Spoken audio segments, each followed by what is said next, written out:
Yes, yes, yes. It's Raphael Dawkins Combat Radio. And today we look at the David Allen situation since his fight with David Price on Saturday at the O2 Arena. Okay, so let's get straight into it. As we know, David Allen fought David Price.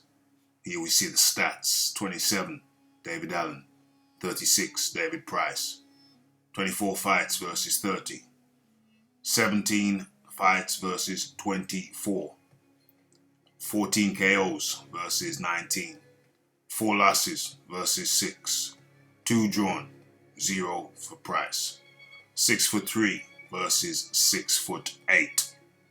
Okay, those are the stats. And anyone who had seen the fight on Saturday night at the O2 Arena on the Dillian Whyte versus Oscar Rivas bill will have seen a systematic dismantling of David Allen at the hands, or rather at the left hand, the jab of David Price. There we are. That was the weapon. That was the weapon of choice. It was the jab. Repetitive. Round in, round out. That's what David Price used. That was his tool. That was his weapon of choice. Systematically deployed it round after round after round after round. Mixed in with some left hooks, some right uppercuts, the occasional right hook, the occasional right straight, but that was the weapon of choice. There we go again. That left jab. It was used to the occasional right straight. The jab was used to absolute perfection.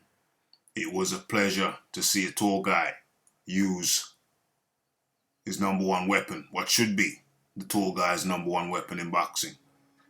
An effective, repetitive, percussive jab.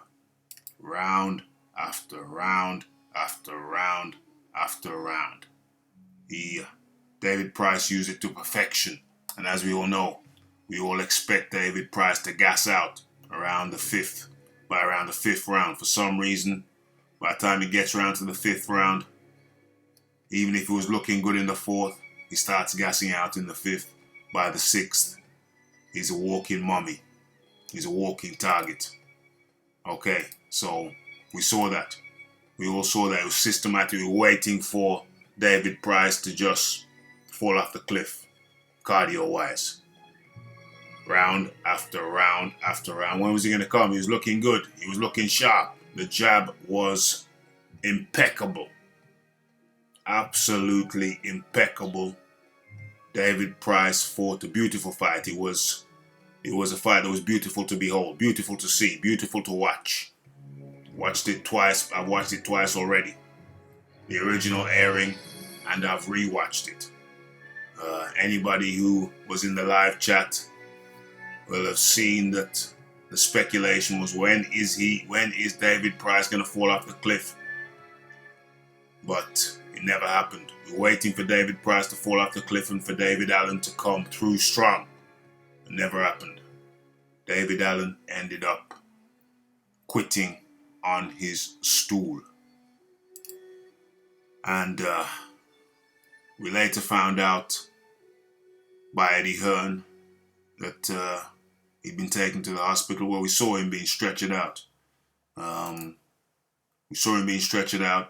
David, or rather Eddie Hearn, in the post-fight press conference, spoke of a potential fractured orbital bone. That was the word. We have had no confirmation on that yet, but as we see there, he's certainly got one heck of a shiner.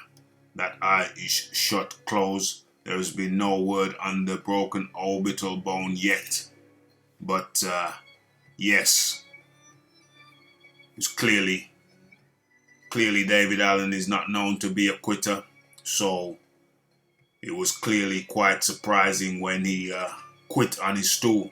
But anyway, in this article that I'm reading from the Independent, or looking at from the Independent, it says David Allen has revealed his health has been deteriorating over the last year, and that he's probably done with boxing following his brutal loss at the hands of David Price.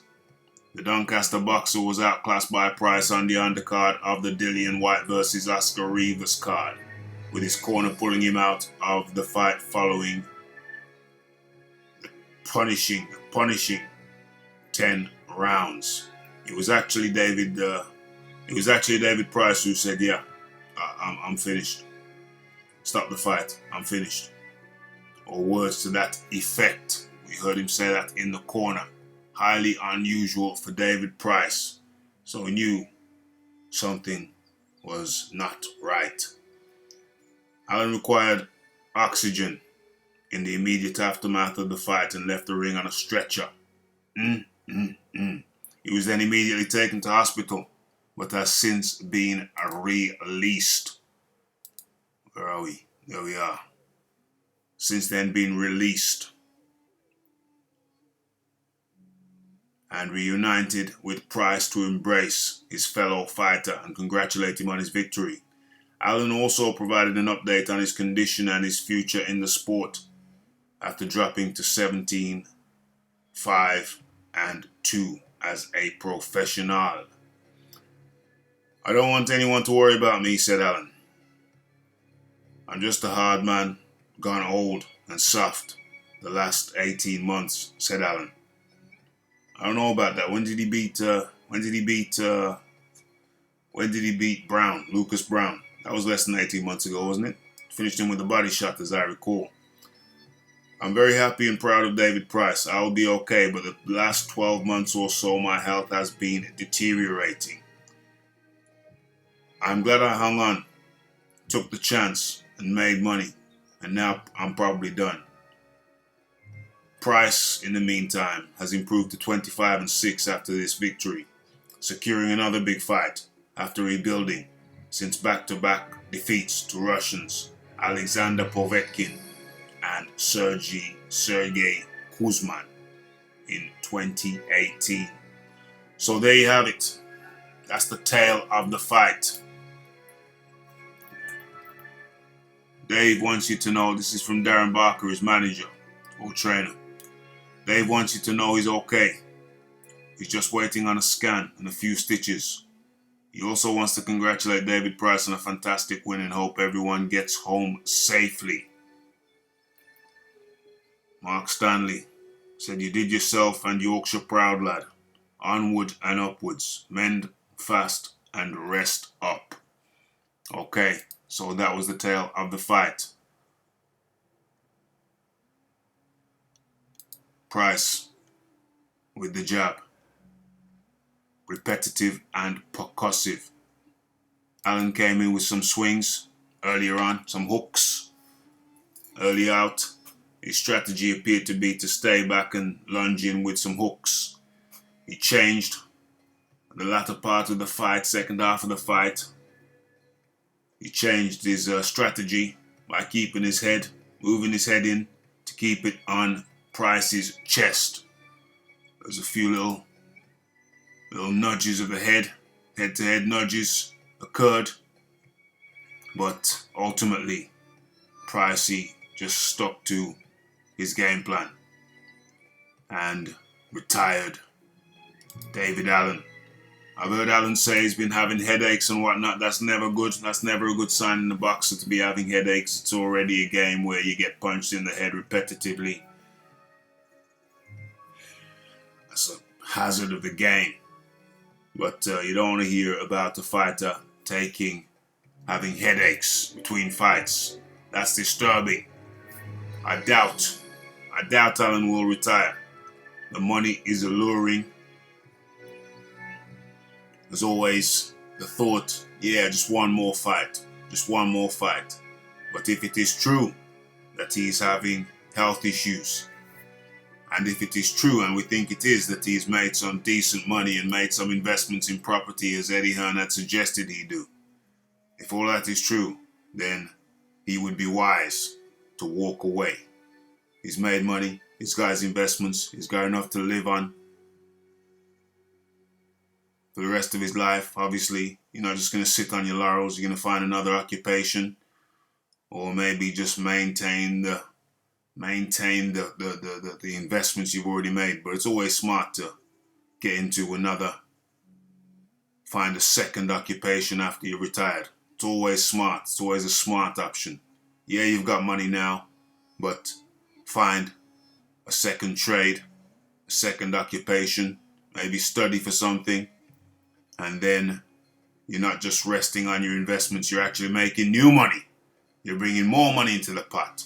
So that would be the smart option for David Allen, in my humble opinion. So, it's Raphael Dawkins. Have your say. It's Raphael Dawkins, Combat Radio. Like, subscribe, comment, and share. And best wishes to David Allen. Heal up. And if you have any health issues, definitely retire. Definitely retire. Take some time out, go on a holiday on an island by yourself for a while. Rethink your plan, rethink your strategy, and start looking towards a career after boxing. It's Raphael Dawkins, Combat Radio. It's the likes, it's the subscribes, it's the comments, it's the shares. And I am out.